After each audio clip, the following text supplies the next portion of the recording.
Welcome to a new series. Every day in the month of August, I will be featuring a new Shin Soukoku fic. There are a few criteria I have for this little project. All fics for now are multi-chapter fics, no one-shots. Where there is smut or violence or both, I will put warnings throughout the video. If you are under 18 and you decide to partake in explicit fics that I recommend, that is your choice. But don't come back at me saying that I am recommending explicit fics to minors. All fics will be Shin Soukoku-centric. Yes, other characters and ships may show up, but the main story is about my boys. Fics will be either finished or nearly completed. Day 1. Weak Inhibitions. By Stickurus94 on AO3. Summary. After a chance encounter with a mysterious ability user, Atsushi Nakajima finds himself crawling to Ryunosuke Akutagawa for help. He's burning up with a sickness that can only be satisfied by the broody bastard himself. When neither can hold back, an illicit arrangement forms. Can they keep their feelings out of the fun? Or is something greater at play, ensuring they fall harder? Their pursuit of happiness will put them through the ringer, push their moral limits, and make them dig deeper for whatever it takes to keep what they have. One man reaches for the light for a chance at love, and the other dips into the dark to protect it. Weak Inhibitions started off as a short smut fic but has developed into a behemoth of a fic about young love, found families, and accepting peace after trauma. It is a character-driven story that covers dark moments in their lives that influence their decisions and the way they interact with each other. It is also sexually explicit and violent. So please read the tags. If you're a fan of slow burn romance with complex character dynamics, Weak Inhibitions by Stickurus94 on AO3 is an absolute must-read. This story masterfully explores the evolving relationship between Atsushi and Akutagawa, delving into their tumultuous pasts and the tentative steps they take towards understanding, and eventually, love. Stickurus94's writing is captivating, pulling you into the world of the characters with rich descriptions and emotionally charged interactions. The gradual development of Atsushi and Akutagawa's relationship is beautifully paced, allowing readers to savor each moment of their journey from enemies to something much deeper. However, please note that this story contains explicit adult content, making it suitable for mature audiences only. The mature themes are handled with care and contribute significantly to the depth and realism of the characters' relationship.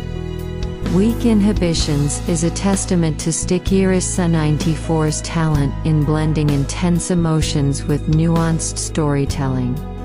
It's a brilliant read that will leave you eagerly turning pages until the very end. This fic is nearly finished. It actually has one chapter left to be published, with a whopping 68 chapters, 67 of which are already published. There is plenty to binge. I fell in love with this fic from the very beginning. Unfortunately, I started this at about 8:00 p.m. on a day where I had to work early.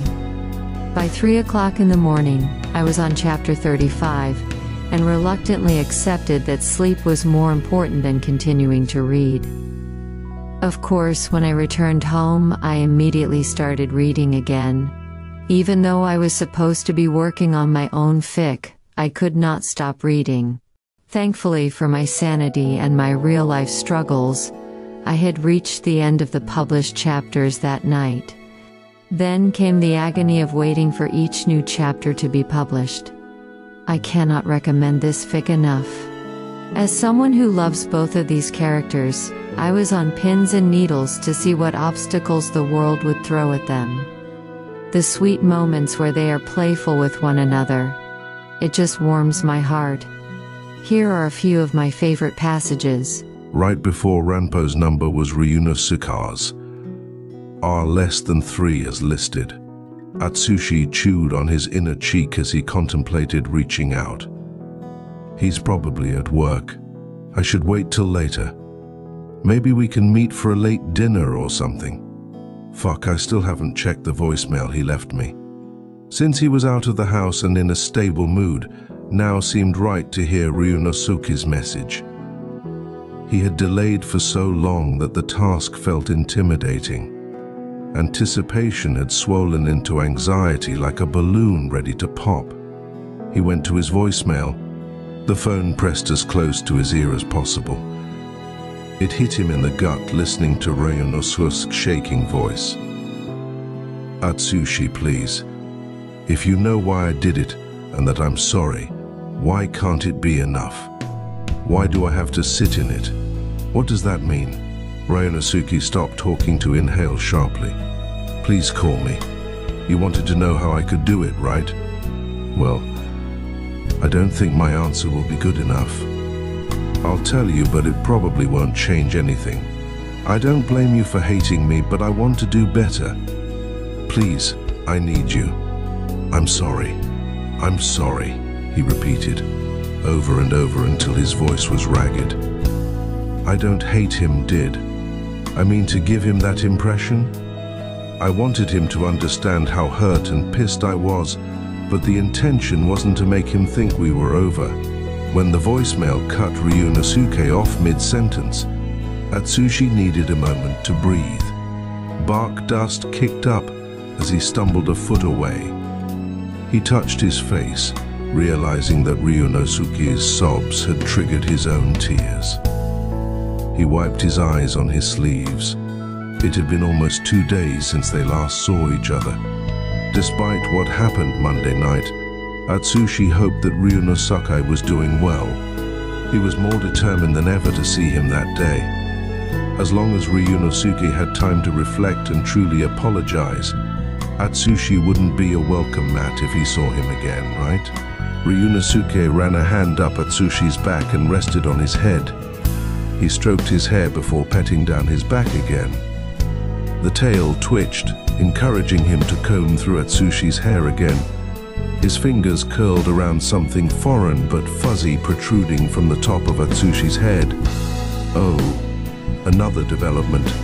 Tiger ears and a tail, huh? I have to see this.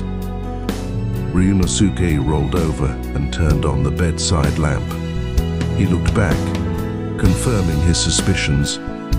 Atsushi was still asleep, oblivious that he had adorable ears and a tail. Ryunosuke battled with himself. Would it be okay if he touched them? He experimented by lightly poking one tiger ear. It quivered from his touch, but Atsushi did not awaken. A brave finger traced the round edge of the ear. So soft.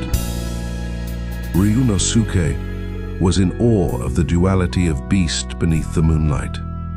Not only was Atsushi's ability an incredible weapon, but there was a gentler side that he found to be endearing, just like the man himself. My Jinko, he murmured, wishing Atsushi would wake up so they could spend some time together. He rubbed the tail's length as it swished across his face. His hand returned to the top of his back. As Ryunosuke scratched down Atsushi's spine, his bottom rose exactly like a cat would do. A moan rumbled in Atsushi's throat, prompting Ryunosuke to freeze. Oh well, that's certainly a reaction. The sound was so lewd that Ryunosuke was uncomfortable with sudden arousal. Perhaps he should wait for Atsushi to wake up. He turned over and reached for the lamp when the bed squeaked. Is it time to get up already? Atsushi asked, sitting up with one eye opening. Not quite, Ryunosuke answered. He checked his phone. There's about 15 minutes. Okay, Atsushi said, then yawned as he rubbed his eyes. Ryunosuke couldn't believe that he hadn't noticed the changes. Atsushi smiled awkwardly. Why are you staring at me like that? Ryunosuke gulped, trying to find a way to breach the subject without freaking out Atsushi. Like what? I don't know. Is something funny? Do you feel funny? What the hell does that mean? Atsushi's hand went into his messy hair, and he froze, bumping his feline ears. His eyes rolled up as if he could see them. He prodded the area where his human ears should have been, only finding more hair and skin. Then the striped tail swiped across his face, drawing out a strangled gasp. Red flashed over his face as his eyes widened.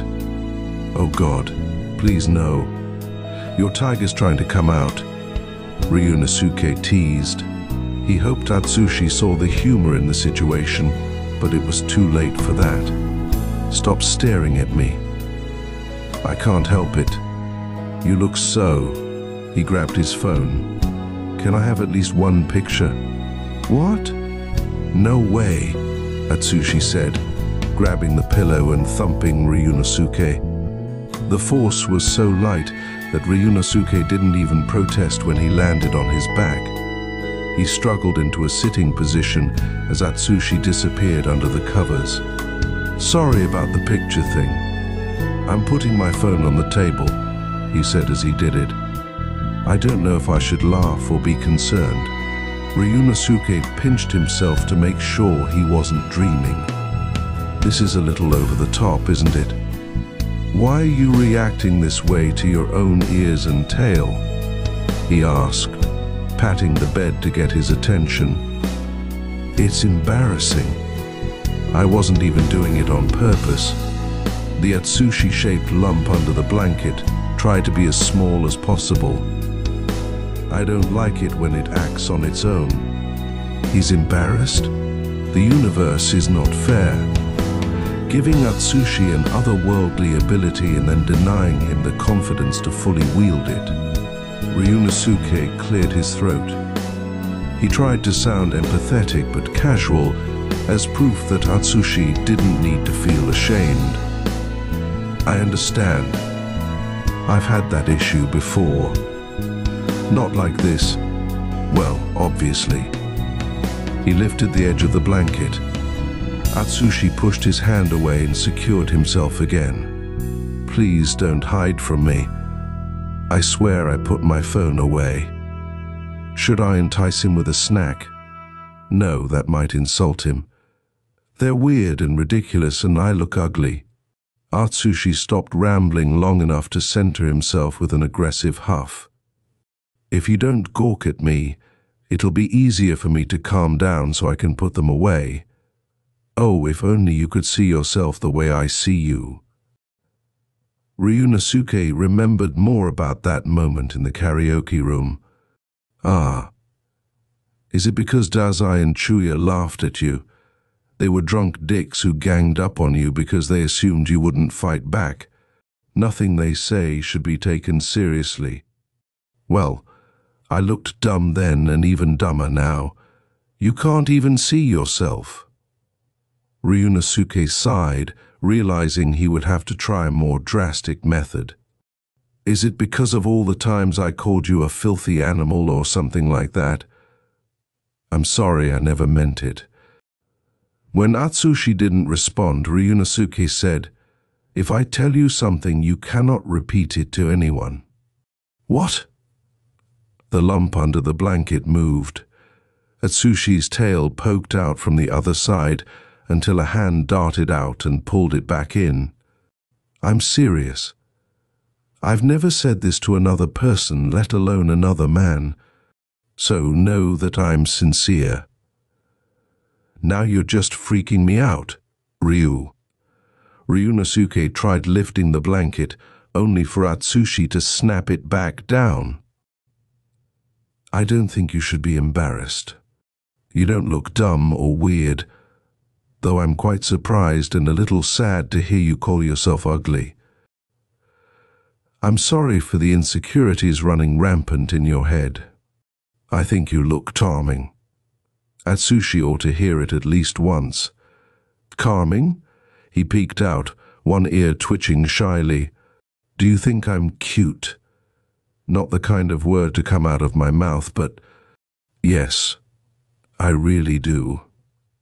Ryunosuke looked off to the side before searching for Atsushi's gaze in the mountain of bedding. Also, I like all the bits and pieces of you. You have an amazing ability. No matter how it makes you act, I think it's all fascinating. Plus, this is a little bit my fault. Atsushi sat up, his head perfectly framed by the blanket. What are you talking about? It sounded like you were unhappy, so I rubbed your back. When I stopped, your tail appeared and pestered me to continue. Ugh, that's even worse. How so? I enjoyed comforting you, even though I've never really done that for anyone before. Atsushi let the blanket fall off his shoulders. He looked picturesque with narrow, sleepy eyes, blushing cheeks, and ruffled hair. His tail rested on the bed as his ears flattened like he was sad. I had a bad dream. It's one I keep having. What do you remember? Ryunosuke opened his arms for Atsushi to lean against him.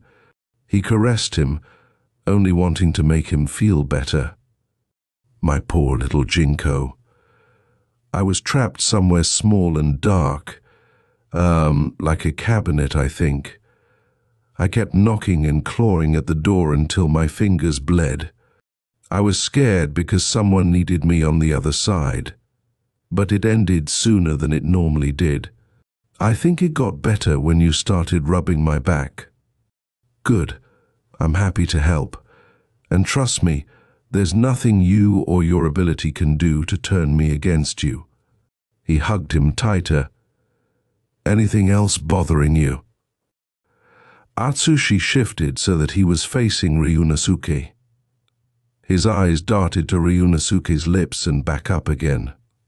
He grinned, the expression a little mischievous.